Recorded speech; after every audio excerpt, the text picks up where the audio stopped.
Épître de Paul aux Romains, chapitre 12. Je vous exhorte donc, frères, par les compassions de Dieu, à offrir vos corps comme un sacrifice vivant, saint, agréable à Dieu, ce qui sera de votre part un culte raisonnable.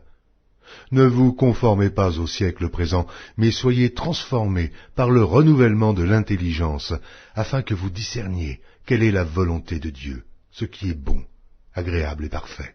Par la grâce qui m'a été donnée, je dis à chacun de vous de n'avoir pas de lui-même une trop haute opinion, mais de revêtir des sentiments modestes, selon la mesure de foi que Dieu a départie à chacun.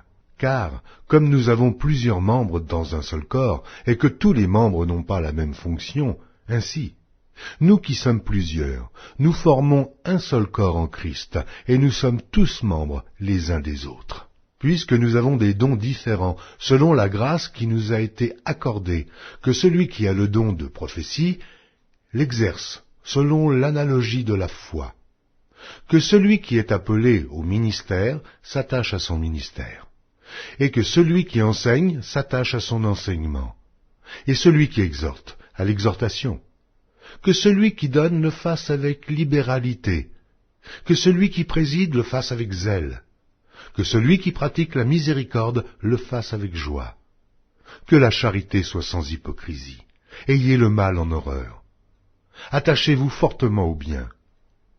Par amour fraternel, soyez pleins d'affection les uns pour les autres. Par honneur, usez de prévenance réciproque.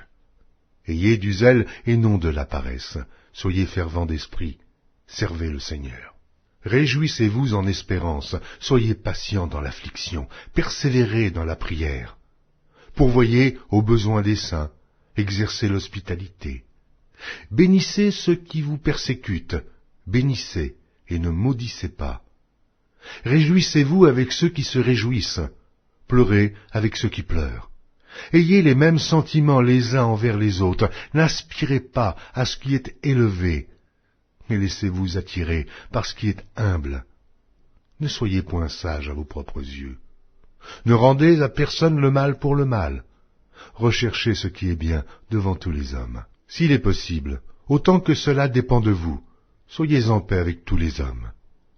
Ne vous vengez point vous-même, bien-aimés, mais laissez agir la colère, car il est écrit, « À moi la vengeance, à moi la rétribution, dit le Seigneur. » Mais si ton ennemi a faim, donne-lui à manger. S'il a soif, donne-lui à boire. Car en agissant ainsi, ce sont des charbons ardents que tu amasseras sur sa tête.